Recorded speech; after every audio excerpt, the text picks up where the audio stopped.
الحمد للہ وکفا وسلام علی عبادہ الذین اصطفى اما بعد اعوذ باللہ من الشیطان الرجیم بسم اللہ الرحمن الرحیم ان صلاتی ونسکی ومحیای ومماتی للہ رب العالمین صدق اللہ العظیم۔ محترم سامعین و ناظرین، ہماری گفتگو قربانی کے متعلق جاری تھی کہ کن لوگوں پر قربانی فرض ہے اور کون سے لوگوں پر قربانی واجب نہیں ہے۔ تو قربانی کی وجوب کی شرائط جو فقہاء نے لکھے ہیں، ان میں ایک شرط یہ ہے کہ مسلم ہو، لہٰذا غیر مسلم پر قربانی واجب نہیں۔ دوسری شرط فقہاء نے لکھی ہے کہ مقیم ہو، تو مسافر پر قربانی واجب نہیں ہوگی۔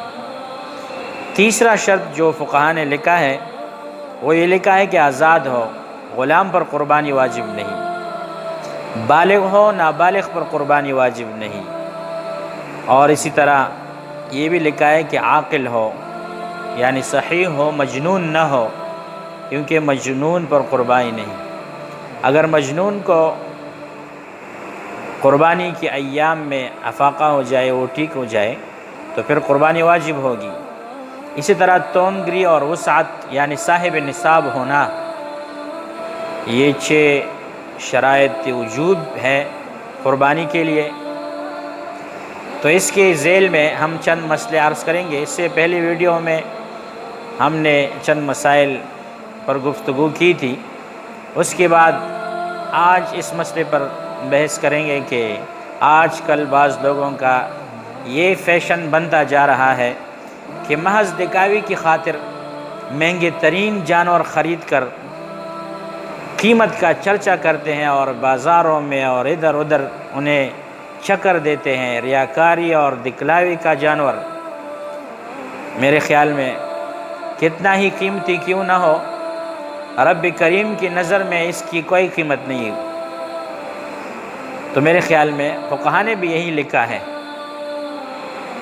کہ 10 لاکھ کا ایک جانور خریدنا، تو 1 لاکھ روپے کا ایک گائے خریدنے کی بجائے یہ بہتر ہوگا کہ 20 عمدہ گائے، خوبصورت گائے وہ خریدیں، یا 2 لاکھ کا ایک دمبا یا ایک بکرا خریدنا، اس کی بجائے اگر 20 بکرے عمدہ خریدیں اور اللہ رب العالمین کی خالصتاً رضا کے لیے جو ریاکاری دکھلاوے سے پاک ہو، صرف اور صرف رب کریم کی رضا ان کا مقصود ہو، تو وہ کتنے مستحقین کو اس کا گوشت ملے گا اور کتنے غریب لوگ وہ گوشت کھائیں گے، فقراء مساکین، اور کھالیں ان کو پہنچیں گی۔ اسی طرح فقہاء نے لکھا ہے کہ اگر کوئی شخص جیل میں قید ہے، وہ مقیم ہے، مسافر نہیں، جیسے کہ شرائط میں نے کہا کہ مسافر پر قربانی نہیں ہے۔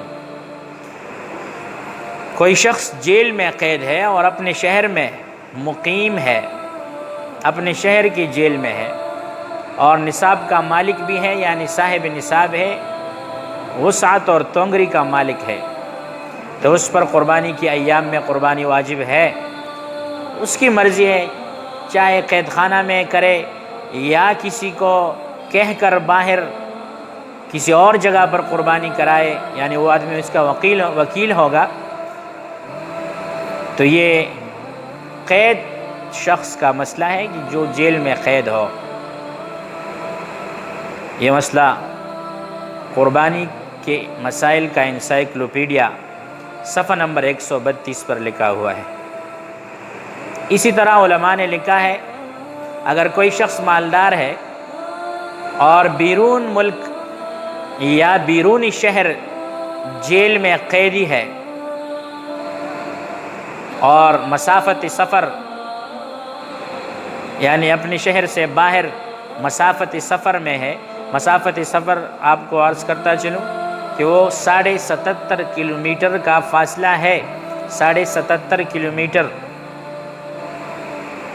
تو یہ آدمی چونکہ مسافت سفر کے اندر اپنے شہر میں قید ہے تو یہ مسافر تو نہیں، مقیم ہے۔ اگر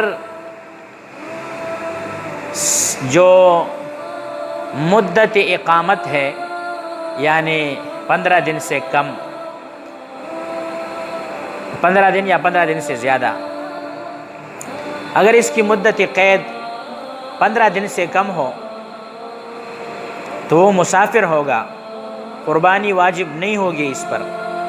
اور اگر 15 دن یا 15 دن سے زیادہ وہ جیل میں ہے تو وہ پھر مقیم ہوگا، اس پر پھر قربانی واجب ہوگی۔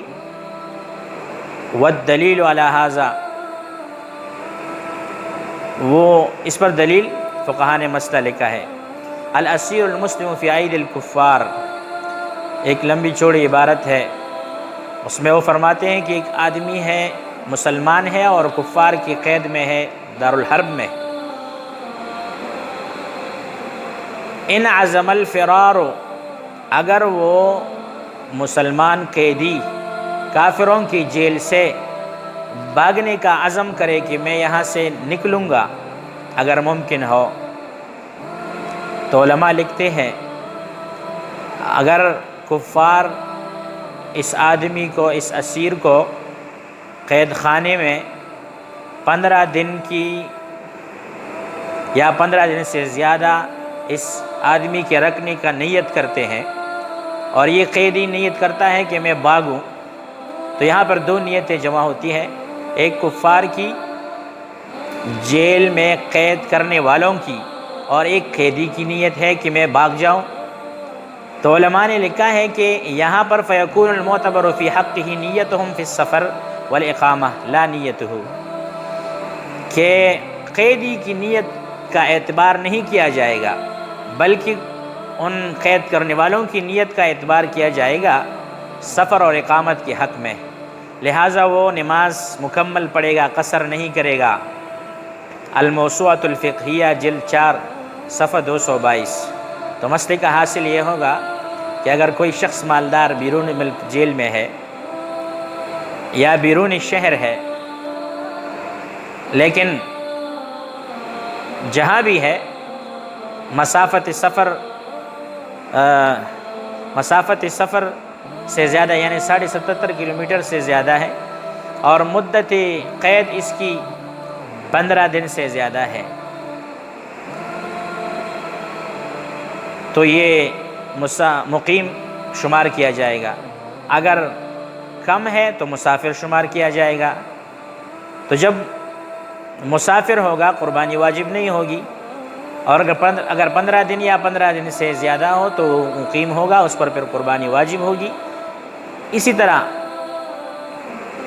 یہ مسئلہ ہے کہ بعض لوگ کسی ایک سال اپنی بیوی کی طرف سے قربانی کرتے ہیں، یعنی اس کے نام سے قربانی کرتے ہیں، کبھی پھر اپنی طرف سے کرتے ہیں، کبھی کسی اور بھائی کی طرف سے کرتے ہیں، سارا ایک خاندان ہوتا ہے، اور کبھی کسی اپنے بڑے کے ذمہ سے قربانی کرتے ہیں، اور ان لوگوں کا یہ خیال ہوتا ہے کہ اس طرح سے تمام افراد کی قربانی ہو جاتی ہے، حالانکہ ان سب کی ذمہ قربانی واجب ہوتی ہے، کیونکہ یہ سب صاحب نصاب ہوتے ہیں، نصاب کے مالک ہوتے ہیں۔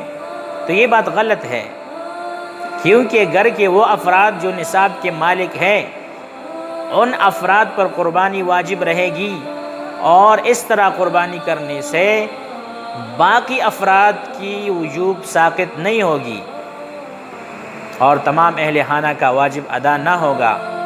یہ مسئلہ فتاوی محمودیہ جلد 26 صفحہ نمبر 238 پر ملاحظہ ہو۔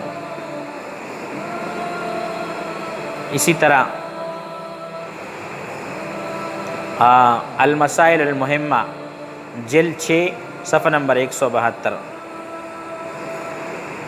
آخر میں ایک سوال کا جواب عرض کروں کہ ایک شخص کا ایک ذاتی مکان ہے اور اس ذاتی مکان میں وہ رہتا ہے، اور ایک مکان اس کے علاوہ کرایہ پر دیا ہوا ہے، اس مکان کی قیمت تقریباً 20 لاکھ روپے ہے، اس کا کرایہ آتا ہو، لیکن اس کا گزر بسر انتہائی مشکلوں سے ہوتا ہو، ذریعہ آمدن اتنا ہو کہ مشکل سے گزارا ہو جاتا ہو، کیا ایسے شخص پر قربانی واجب ہے؟ تو اس کا جواب یہ ہے کہ جس شخص کے پاس ضرورت سے زائد اتنا سامان موجود ہو کہ جو 52.5 تولہ چاندی کی مالیت کے برابر یا اس سے زیادہ ہو، تو اس پر قربانی واجب ہوگی۔ اور یہ شخص مالک نصاب ہے، یہ مسئلہ مختلف کتابوں میں لکھا ہوا ہے اور ان سے یہ جواب اخذ ہوتا ہے، مثال کے طور پر احسن الفتاوی وغیرہ۔ تو یہ آج کے مسائل تھے۔ اللہ تعالی ہمیں اپنی دین پر سمجھ کی توفیق عطا فرمائے اور عمل کرنے کی توفیق عطا فرمائے۔ وآخر دعوانا ان الحمد للہ رب العالمین برحمتک یا ارحم الراحمین۔